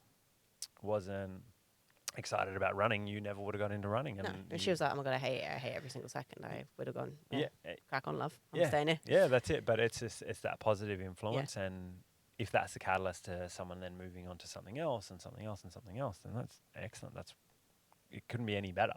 Yeah. Or if they just continue on that thing that they just enjoy, and it is bouncing on a trampoline, just know that if it's not conducive to the goal, then you have to change that. And then I guess that's asking yourself why, and do you really want to achieve the thing that you say you do? Yeah. Because if think you're not willing to put in the work. Yeah, I think oftentimes people like the idea of a goal more than they do achieving the goal itself. Yeah, I also think that it's drilled into us that we must have goals. Yeah. And don't get me wrong, goals are important, but sometimes they can, I guess, pigeonhole us Absolutely, quite yeah. a lot. Yeah. And you're creating goals, as you say, just for the sake of it. Yeah. So especially when it comes to fitness, and you're doing it because everyone else says, "Oh, I want to get 100 kilo back squat." Okay, well, I also want to get 100 kilo back squat. Yeah. Even if you don't like squatting. I mean, obviously I do. You should like squatting. I've said on the... Well, you know I do love squatting. The, So you're right. the podcast before, if anybody out there does not like squatting, you're wrong. I love it. I absolutely love it. Well, let's get on to... Actually, let's do the top 10 while we're on things that you love. Top 10 exercises and why for you. Can be... Does it have to be in order? No. Yeah, because I don't think I could have it in But order. back squat has to be first. Definitely squatting. Yep. Actually, I'm going to break the squats up as well. Cool. That gives me more numbers. I'd say my favourite squat's probably a back squat. Cool. So there was a long time when I couldn't do back squats. My back was really bad, which was awful because I couldn't put the weight of the bar on my back, which meant I had to do a lot more front squats and overhead squats. So they're also an extra two of my favourite exercises. Cool. So we're up to 3. Yeah, so I got them. Deadlifts, good conventional deadlift only. Yeah. Sumo's cheating. Yeah, I just don't like it. Yeah, no one does. I don't know why. I don't even think sumo deadlifters like it. I like it. They just feel like they have to. No. Because they've said they do. I see the reason behind it. I think when I say that I don't like something, sometimes people are like, "Oh, but I understand. Yeah. I've been around for a long time. I know a lot about it. Yeah. I understand the reason for sumo." Yeah, doesn't mean you have to like it though. No, and personally. it suits some people better. Yeah. If I'm deadlifting, I want it to be different to my squat, because my squat's my squat, and if I were to get into a sumo position, then my torso is going to be in a very similar position to my squat, and it's pull off the floor. I understand that, but that's not a deadlift to me. But if someone's like, they want to do a sumo, go for it. You're cheating, but go for it. Yeah. So we got 4. So all squats and one deadlift. Yep. So back squat, front squat, overhead squat, deadlift. Yeah. And this is just as a caveat. This is me personally. Yeah. This is not like I don't often give my clients overhead squats. Although I feel like I should. What else do I love? This is actually also is another deadlift. I do like a B stance or offset RDL with dumbbells. Nice. I don't like it with a barbell. It throws you off, especially with my back. Yeah. I love that. I think it's so good. What else do I love? I do actually love a shoulder press, a dumbbell shoulder press. Nice. Terrible at them, as in the weight of them doesn't seem to increase, but I do like doing them. I feel, especially with, there's almost you get to an upper limit. It's like not going any bit further. Yeah, than that. I literally, especially when it's barbell, I literally stare at that bar and it's like here, and I'm like, it's like half a kilo more, and the other one I managed to do 2 reps, and suddenly I can't even do 1. It's ridiculous. I love that overhead press. Yeah, and I don't look in the mirror often at the gym. Like at CrossFit, you don't have any mirrors, and then when I'm in the commercial gym, the one time I actually look at myself in the mirror just because of where the mirrors are is when I'm doing shoulder press, and I do sometimes feel like, hell yeah, and I'm there with all like these big beefy men, and I'm like, yeah, here's me with my 9 kilos. So I do quite like that. It's quite empowering. What number are we on? We are on squat, deadlift, B stance RDL, dumbbell shoulder press. We got 4 to go. You can have 11 as well too. I'm not real strict. Nice. Okay. It's probably the only cardio. I don't mind a ski, but I wouldn't put it in my top 10. But I do love a rower. And once again, I love all these things because I'm good at them. Yeah. Just nothing wrong with that. I think it's an important point to make. Yeah. And but some of this stuff I didn't used to like because I wasn't any good at them. Overhead squat being an example. What we on? 7. Yeah. That's my counting skills for today. I love a single arm cable row. Cool. With my back, I have to do a lot of kind of row work for my thoracic. Rose get the... I won't finish that. Bros. The Rose, Oh, yeah, fair. I'm going to say bros because Yeah. I'm a girl. Yeah. And I love I don't really love a pull-up. I was going to say pull-up, but that's actually a leg press. You like the idea of the pull-up more I like an idea of a pull-up, and I love the feeling when you get a pull-up. Like, as a female who statistically find it a lot more... Have you heard, it's a trend on Instagram at the moment, that statistically the average pull-up that a female can do is 0. Well, it's not, because I've got clients that can do it. Yeah, but you're not generally the whole population statistics is most females can't, whereas most guys can be untrained and they can probably do a pull-up just because our muscular proportions, female versus males, is different. There's a lot to that I think is just very objective. I don't think that doesn't mean that men are stronger than women, but I think that from a muscle mass standpoint, guys generally will have more of an upper body, which will be an interesting trend to see in the next few years. If you were to look back at that study, I reckon it might be getting closer to 0 for the guys as well too, because as men get more feminine, which is happening just from our environment and food and things like that, I think that's that could change very massively. clear. Yeah, and also girls are getting damn ass strong these days, so one of my definitely increasing. Favorite things to when I work with female clients is to get them to do pull-ups. Yeah, I love that. It's so cool because so many girls just, I think people like the idea of it, but it's also you are potentially at a little bit of a disadvantage, not just because you're female, but typically guys will train upper body more than females will. The first thing you learn when you go into the gym is a bench press and a bicep curl, and then you're using, and then a lat pull down, and you're using things, and you're like, oh, I'm going to try that. It's just a guy thing to do, and I really, really enjoy getting girls to do heaps of pull-ups because I have a really good system to be able to do it. Shameless plug there. So if any girls you want to be able to do pull-ups, come see me. But I had, when I worked at my gym in my hometown, my mum could do like 5 pull-ups at 50-something years old. Amazing. I had a lady that was 65. She could do 5 pull-ups. And I got all these like mums doing pull-ups, and they're just like, then some of the boys would come in and they couldn't do as many pull-ups as the mums were doing. It does just feel so empowering and it should... well, I was going to say it shouldn't, but it should. It feels empowering. It feels empowering. But my God, when you get that first strict, CrossFit terms, we have to call it a strict pull-up because we obviously do our kipping pull-ups. Yeah. Strict pull-up, it just feels like the best thing ever, and then you can't do it again for another 6 months if you're anything like me. And then suddenly, we did testing not that long ago, and I managed to do, I think it was like within a minute, how many pull-ups, strict pull-ups can you do? And there were some girls there that couldn't do any. They're doing banded, which is absolutely fine. It's where we all start. Yeah. And I think I managed to get like 5 or 6 in a minute. And I was like, where the hell did this come? They weren't unbroken. I dropped down each time, but just getting that. But I wouldn't put that as one of my top exercises. It's the same with push-ups. Yep. When you were saying that you love teaching females and seeing females get their pull-up, I love it when they get their push-up. Yeah. Because most of my clients, I make sure all my clients have at least one performance goal. Yeah. And a lot of the time, it's I want to be able to do a normal push-ups, or I want to be able to do a men's push-ups. What they normally say, and I'm like, you push up on your toes. Okay, I get it. It's so funny when I get guys when they can't do at the end of the workout. I'll do push-ups at the end of the workout, and by this time they're really, really tired, and they can't. Like how you have to caveat then. Not to belittle them. No. Well, I like it because I take shots at them. I'm like, you can do it on your knees. It's fine. Like you do the girl one. It's okay. Yeah. But because you're just tireder and you would be lifting less weight at this point, just throw your ego out because no one cares. Yeah. I'm going to laugh at you that you're doing it on your knees. But I'm joking there. It's just you're changing the weight. Yeah. Ultimately, that's what you're doing. But I find that with push-ups, there's so much to teach. Yeah, absolutely. Because people actually don't have any idea how to do a push-up properly. Yeah. So being even just like be able to teach people by doing eccentric push-ups or like Hamley's push-ups or whatever it might be, incline, etc. Just and seeing them get their first push-up, like the push-ups and the pull-ups, especially females, is the best. So cool. Best thing. I think sometimes people will be like, "Oh, it's body weight. It's light." It's not light. It's body weight. Yeah, exactly. Well, for some people it might be quite light, but other people, not. And normally the people that are lighter usually tend to be slightly weaker because they don't have as much muscle mass. Yeah, it's relative to everything, and people are like, "Oh, it should be easier." Well, if it should be, it would be, and it's not. So therefore, it shouldn't be. And It's your body weight. It's still. Do you go on any machine and just lift your body weight? Oh, I can't. Yeah. Because it's your body weight. It's not light.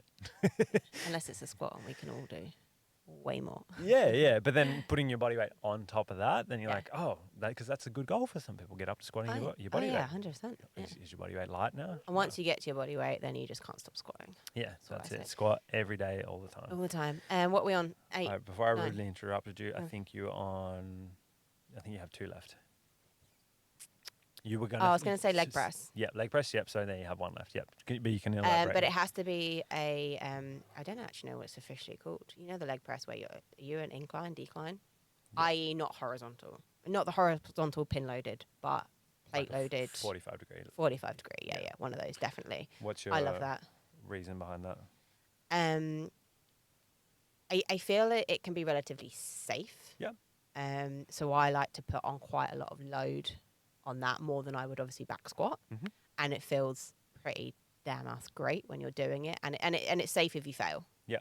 Generally, as long as you've got all the right things in place, you can kind of put the bars up and you can stop. So it's you each time you're able to push yourself to that failure that I don't necessarily get when I squat with a bar, because 1, it's unsafe, and 2, because of my back, I do have to be careful with my back, and I have good days and bad days. Some days I can't put any weight on it, and other days I can squat 100 kilos. Yeah. And then final exercise would be, I tell you what I like. I actually really like a dead bug. Nice. But a weighted dead bug. Yeah.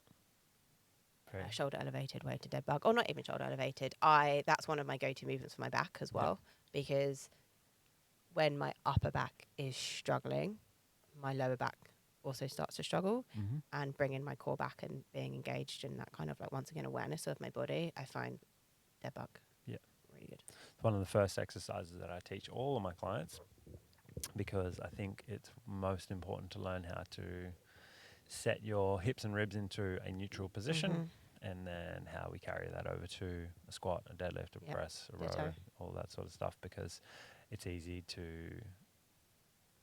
not do that. Yeah. And then all of a sudden every exercise comes a back exercise. I don't think every exercise should become an ab exercise, but I think oftentimes when people, even on a leg press, are just in a poor position and then my back hurts. Yeah.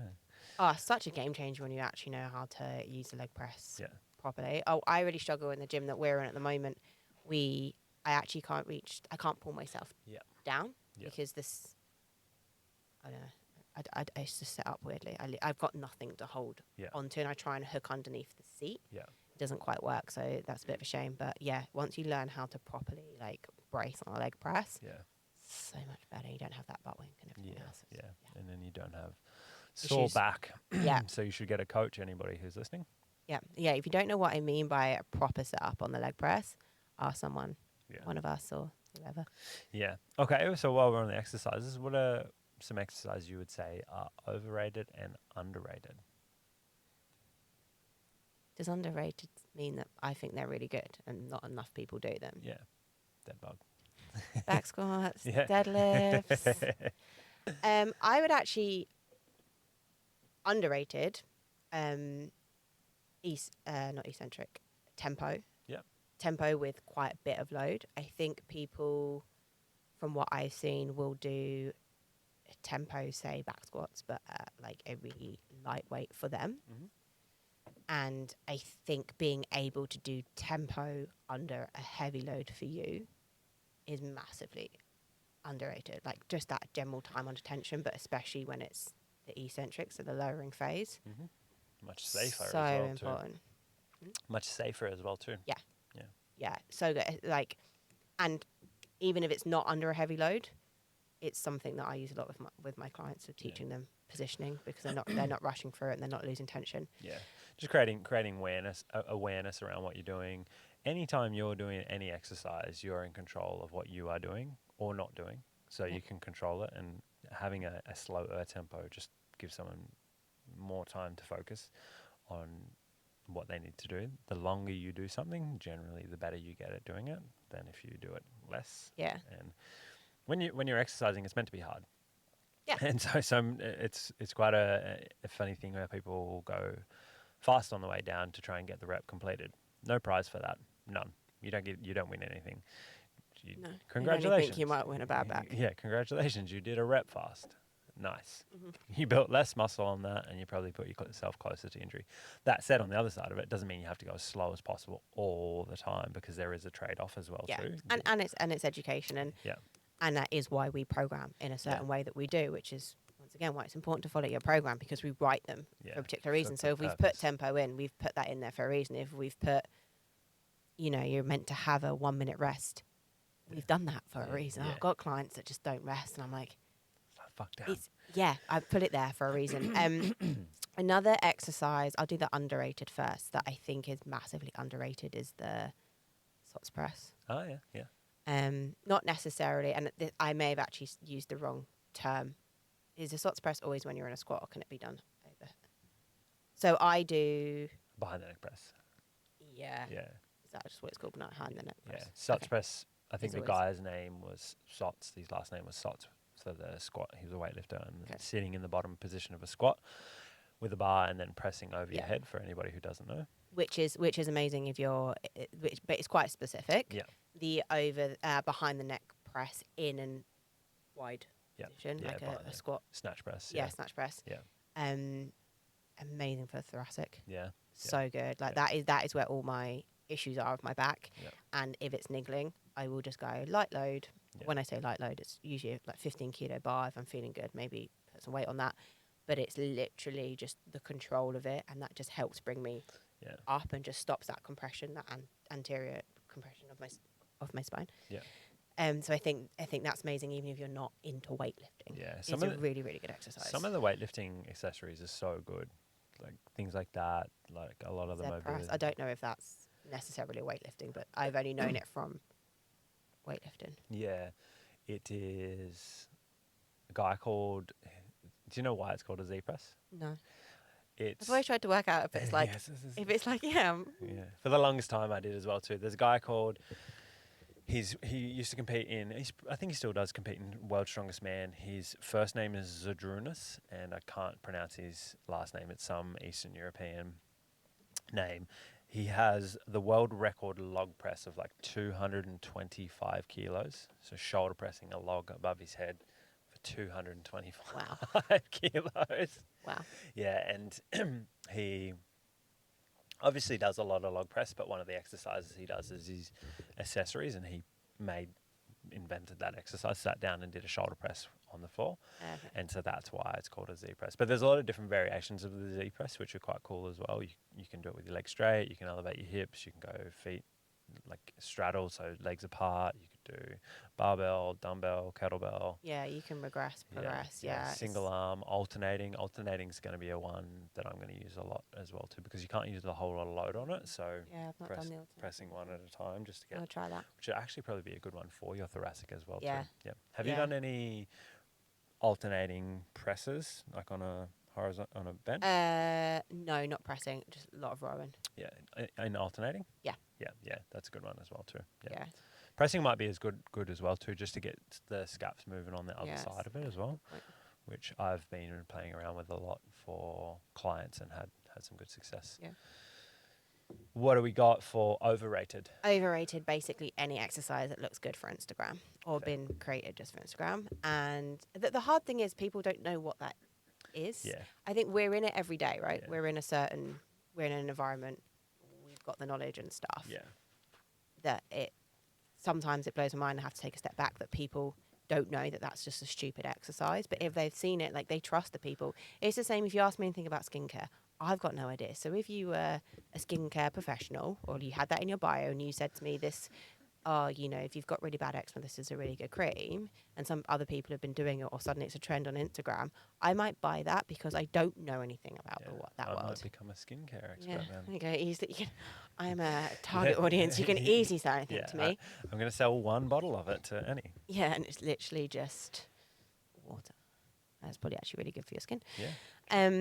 Yeah. So I think a big thing for me that I see quite a lot are dual exercises. So someone going from a lunge into like a bicep curl or something, and maybe there is a time and a place, maybe in certain group classes or whatever, just to save on time. I don't know where that might be, but it's more often than not, your lower body is a lot stronger than your upper body. So your lunge, like what is that exercise for? Like what's the purpose? And I always say, if you can give me a why and you can explain it to me, then go ahead. Absolutely. That's absolutely fine. And when I used to train new PTs with Fitness Academy, whatever it's called now.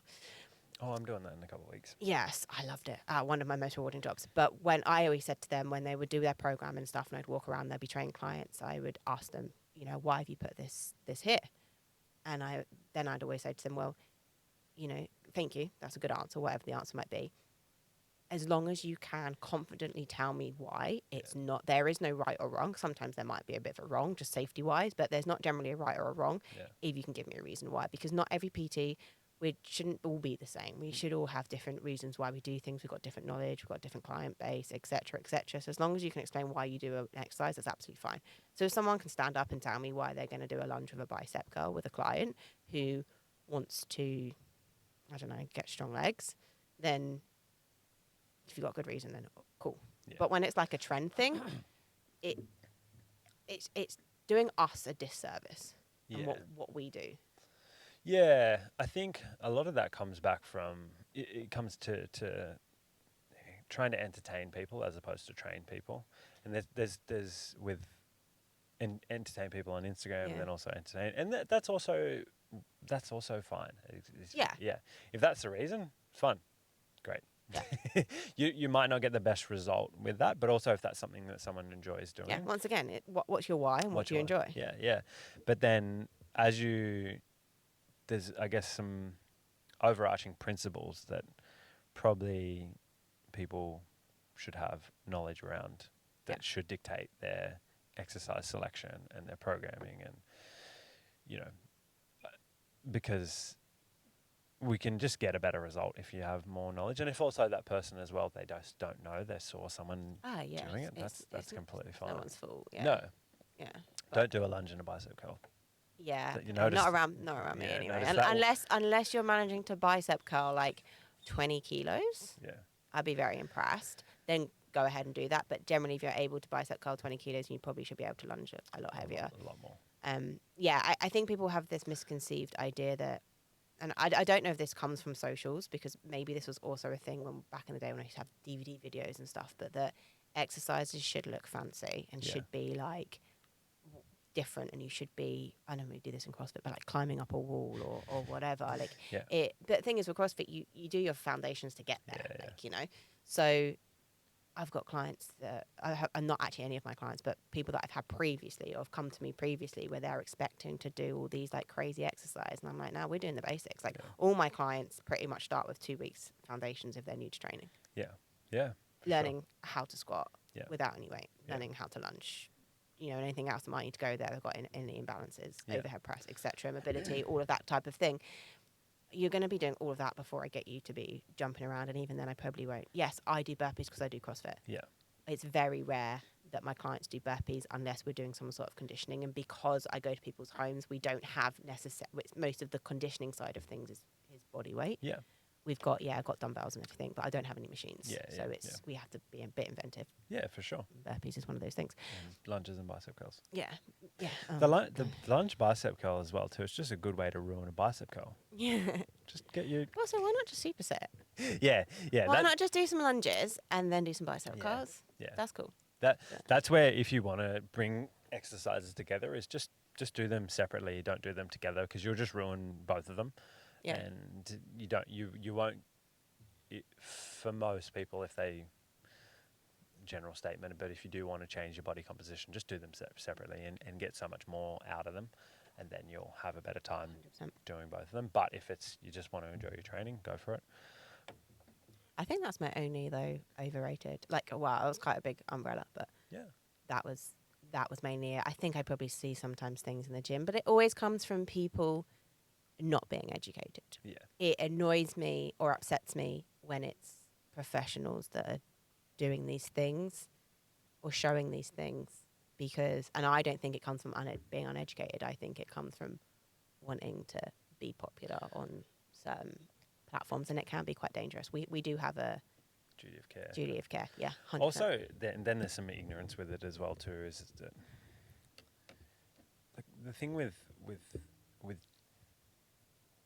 with exercise, the human body has not changed a whole lot in the last, however long since we've been exercising. And the basics are the basics. Like a squat is a squat. You can have many different variations of it, but you don't need to go too far from it. Just change the loading parameters of it. Do you have it on your back? Do you have it on your front? Do you have a barbell? Do you have a goblet squat? Do you have a pendulum squat? Do you have like a leg press? Deadlift, same thing. Deadlift is a deadlift, or a hinge is a hinge. Do you do it with dumbbells? Do you do it single leg? Do you do it with barbell? Do you do a trap bar? Do you do it RDL? Do you do all these sorts of things? But you're not going to stray too far from that. You can't reinvent that. But I think it's that people want a little bit more. I kind of think it's a little bit, people want that silver bullet. They want, this is the exercise. And what the thing is, if it's important for you to change your body composition, if that is your goal, which I think for a lot of people it is, not everybody, but it's the big basic. It's at least a starting point for a lot of people, And I think as well, it's one thing that it's cool to admit that part of your training is the aesthetics. It doesn't have to be all of it. Massive. I'm doing that right now. I'm just cutting to get as lean as I can. Doesn't mean it's the only thing, but that result always lies on the other side of just really executing the basics just as good as you can. And then once you think you can do that, then try to get better at the execution and then load them and progressively overload them. And they do the same thing with CrossFit. They'll teach you the basics of what most of the movements are, and then it's just executing them to a higher degree as you go.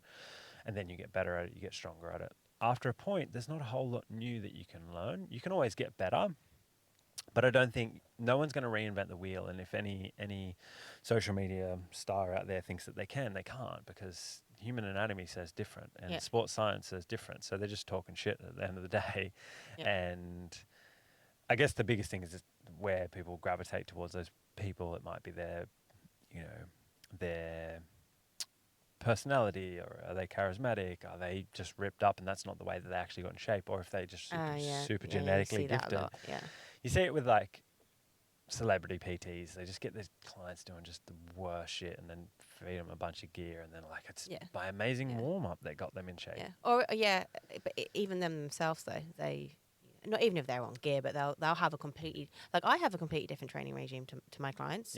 Once again, not necessarily anything to do with me, my aesthetics, but if I was a PT who did purely, say, bodybuilding and I ate in a particular way and I was absolutely lean as anything, and I did something different with my clients because that's not my clientele, then I don't want them thinking that I got that way just because of what they were doing. That's not to say that they can't do that, but it's just being clear. I think with people, and I think there just needs to be a little bit more done.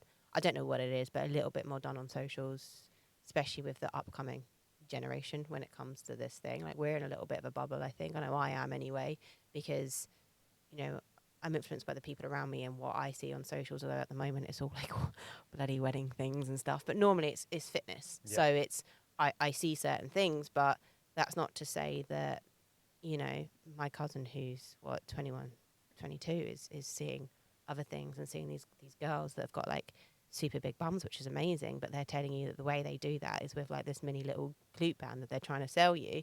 It's like, you could use that glute band, but there's you've got to be doing these big, heavy, powerful movements to kind of to get glutes like that, and be training your glutes probably about 5 times a day, and be in a calorie surplus, like to be eating quite a lot to get a figure like that. So it's scary how much social is continuing to influence. But I guess back in before socials, it was the magazines, TV, etc. It's always going to be around. But I think because more people have access to a lot more people and a lot more things, we do need to be careful. It's like, even the other day I put up probably about a month ago now, because I'm very terrible on my socials, but I put up a video of me deadlifting, I think it's like 110 kilos for 5 rep max at a comp. And I felt like I should, and I did put a caveat there saying, I haven't trained properly really for a few months, but I have years and years worth of training under my belt to be able to lift that weight, even though I haven't trained properly for this particular event. Plus I was at an event and you've got the adrenaline and stuff, and I did a lot of sweets, lollies, as they say over here. And I felt like, I need to put that. I need to put that little bit at the bottom of my Instagram post that said FYI, I can do this because I've trained Yeah. for years, Yeah. and I know my body. And if it didn't feel right in the day, I wouldn't have lifted that heavy. And I warmed up and I lifted it all and everything. But really, I probably should have been lifting heavier if I'd trained Yeah. for it. But I don't want someone to see that. Although they probably wouldn't. But I don't want someone to see that and go, oh, it's okay. Annie also hasn't trained properly for a few months, so I can probably go in and try and lift a really heavy weight. Like, Yeah. nah. No, Like, I don't want to be responsible for and that. that's how you get hurt. It's the comments when people, like, I put showing people some of my biggest back squats, and people are like, oh my god, like, doesn't that hurt you? It's like, I didn't just accidentally fall into doing this. And anybody else that, if it's business, people don't just accidentally get really, really successful. And if you are wanting to get to lift weights like that, which is so cool, and I think a lot of what we do is just about that ability to be able to do it, because again, at the end of the day, none of it matters, so we should make something of it matter, I think. Yeah. Like, doesn't matter if you can deadlift 100 for 5, but it's cool that you can, so make it matter. Yeah. And post it on social media and get everybody to which is I part like of it. Yeah, tell me how great I am. Which is part of it. It's validation is a real thing. Well, it's I mean, that's probably not a very good example, but normally it's a lot of hard work. Like, when Yeah, I got yeah. my 100 kilo back squat like that, that was huge for me, Yeah, because I yeah. wanted that for years, and then But- injury got in the way. But that was I wanted to celebrate that. Yeah. That's a huge win. I mean, also small wins are important, but that was I've put in all this work and I Yeah. got what I wanted, and that's celebrate with me. That's the cool thing about it. It's just those concepts, like the pursuit of it is the cool part, and then celebrating the success at the end of it, and also before with your deadlift, it is after a lot of hard work. How long have you been deadlifting for and training consistently? Like, it's a long time, and that's why you can do it, and that's the cool part about it. Which, I guess, if you are wanting to, like, it always does come back to trying to start better. And what we do as coaches is essentially give everybody all the things that we wish we had when we started. That's what it is. Yeah. Why would I ever hold That's a great way of putting it. Yeah. any information back? Yeah. Don't be a gatekeeper. I don't think anybody is, because, like, if someone's standing in front of me and they're a client, and even people that aren't clients and they want help, like, I will give you all.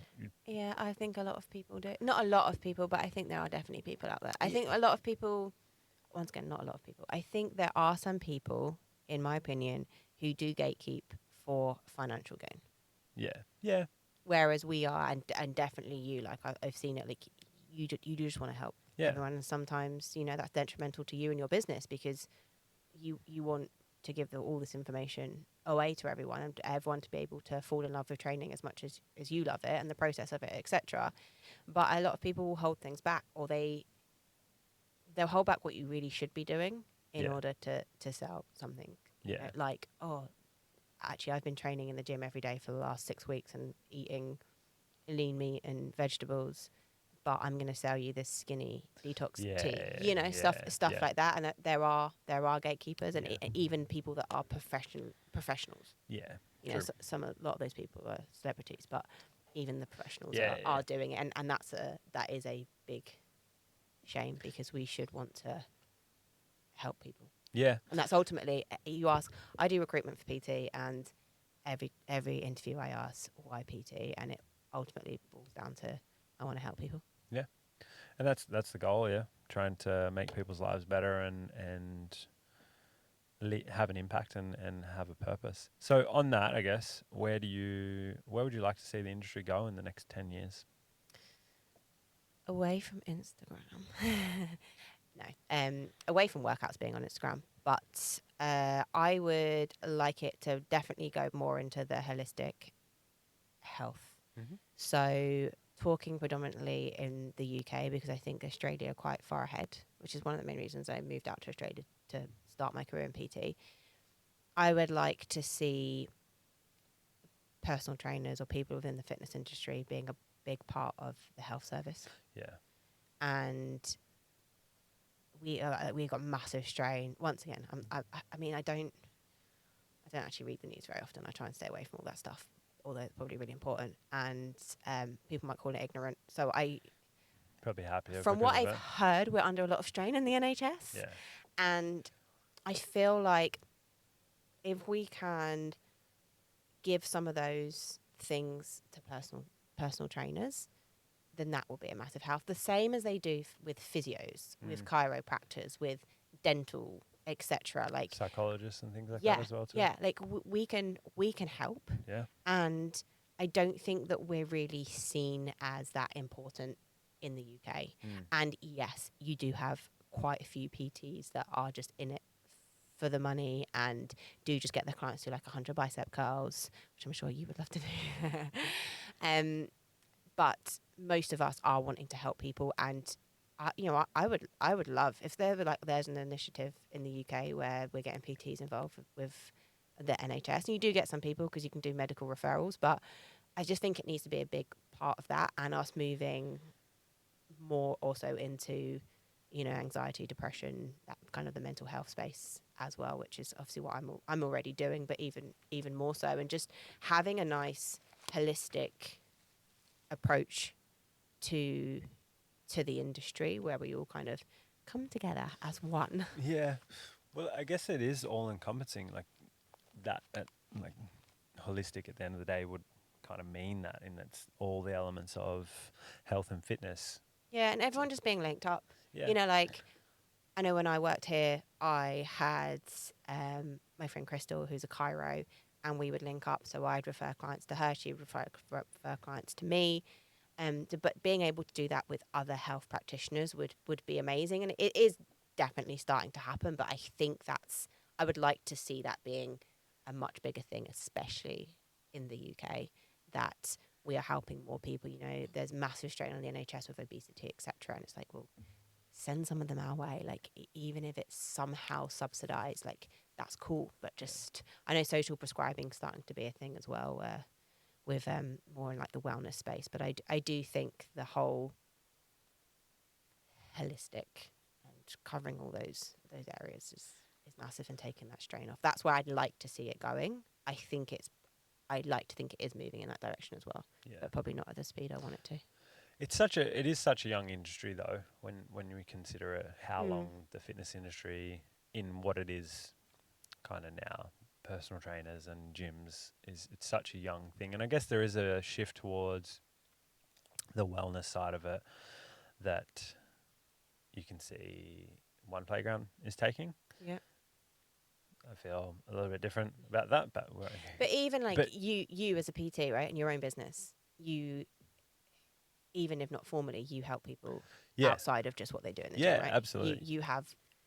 They get extra training on other areas, habit forming, etc., etc. So you are, and that is technically it's part of wellness. Yeah, absolutely. I think well, a lot of what we do can be preventative, but one of the issues is it's hard to quantify and measure what you've prevented.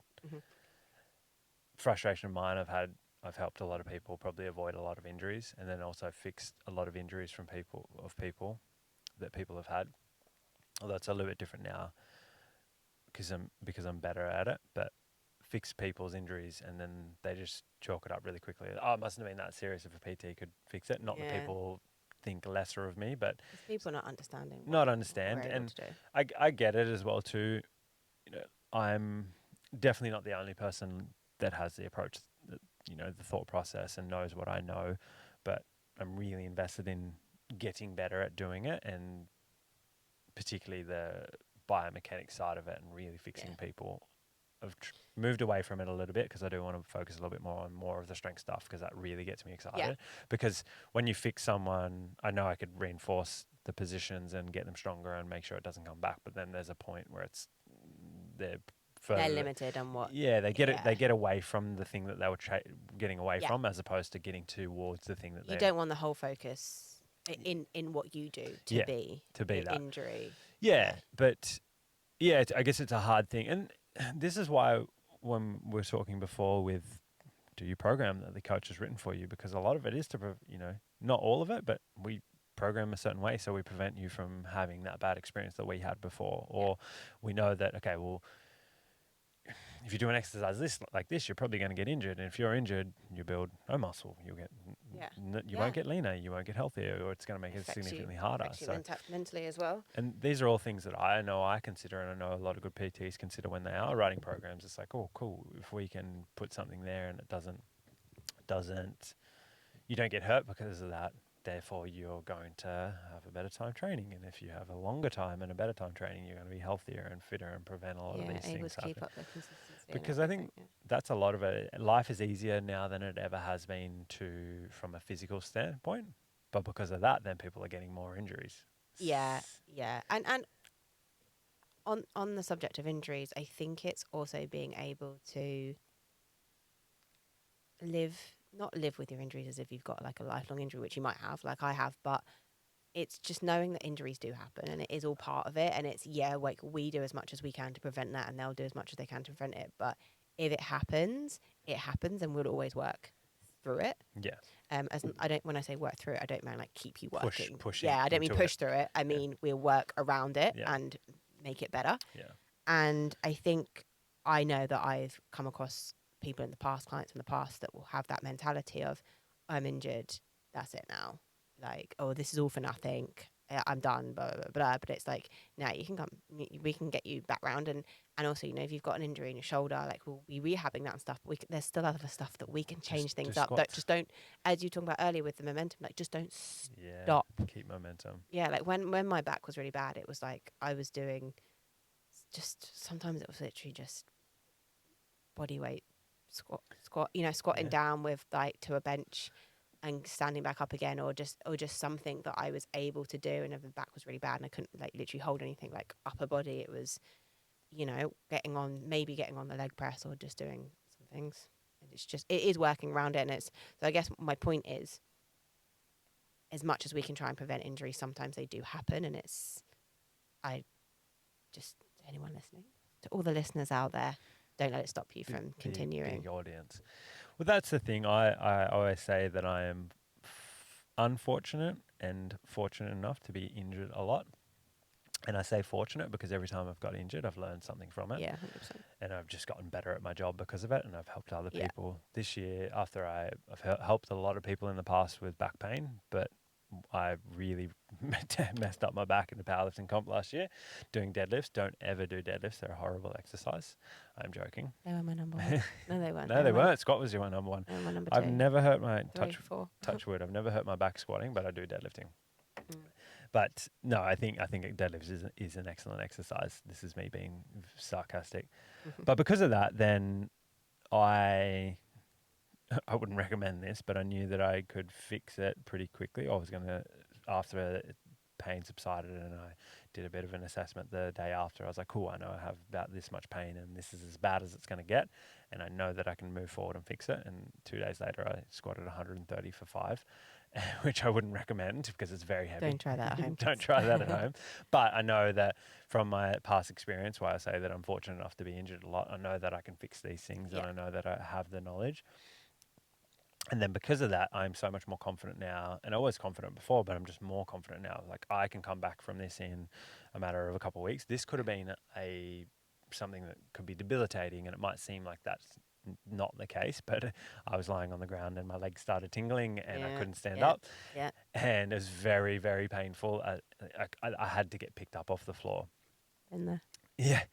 And anyway, so then because I work through that. Now, since then, I know that if someone comes in and presents with back pain in any way, shape, or form, I'm like, cool, I will assess them, then go, okay, I know what I'm doing here, and then probably I can confidently say within the end of this session, you're probably not going to have much pain now. It's going to come back because this isn't going to be solidified. But that process of being injured, it's like the whole process, it's iterative in that you do it, assess it, cool, did this work? No, it didn't. Yes, it did. What can we do better? Let's do this better. Let's not do this. Let's get better here and moving forward, because otherwise you're going to move backwards if you just stagnate. Yeah, I also find, especially with people I know that do CrossFit as an example, so do pretty intense workouts, that you can get that frustration of suddenly there's certain things you're not able to do because you've got an injury. But I always say to those people, once again from my own experience, is that it actually will make you a better athlete. Because one, you'll understand your body a lot better, but two, you'll put in hopefully the time and the effort now to do your rehab, and that will actually help you in certain things. Like the only reason that my squats, I think I've got a pretty good squat, like form wise, the only reason that's so good is because of I had a shoulder injury, and I could only do lower body stuff. So I really worked on my mobility of my lower body, and was doing a lot of squatting. And that's how whenever anyone asks me why your squat's good, and I'm like, because I had a shoulder injury. Yeah. Yeah. And that's what it was. And it's made me better. Yeah. Yeah. I busted my shoulders up so much playing footy that I couldn't do much upper body. So I was like, oh, okay, legs it is. Yeah. And Yeah, then the leg. here we are. But it makes a massive, massive difference to keeping momentum, find out what you can do, getting a coach that knows what they're doing as well. Not all of them do. But I would never, if I don't know something about how to fix something, I'll say it. This is not my wheelhouse. Yeah. But I'll also invest time into figuring it out as well too, and that's a big thing. On that note, just to interrupt you, when I don't know the answer, I say, let me talk to Matt and I'll get back to you. And then Matt gets a message, one of the rare messages we send each other. Yeah, and then I've got a client who's got this. What do I do? And he nearly always has the answer. Nearly always has the answer. Tell Mel that. I always have the answer. I'm always right. We might pull that up there. Okay. And unless you got anything else you want to talk about? No. I feel like there was a point just on what you just said about, I can't remember what it was, so we can end there. We'll have to do round 2 in England, sunny England in December.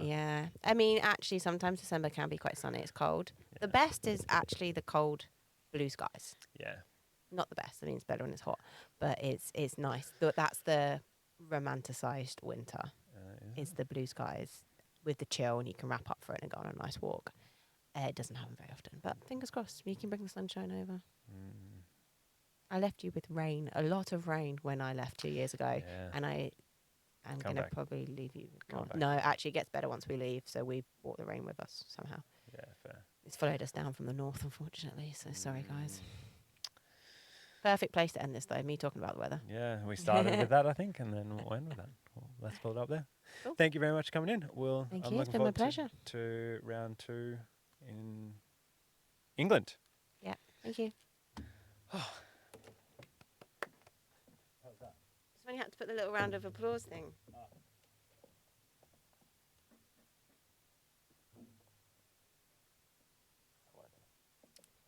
Disappointing. Start again.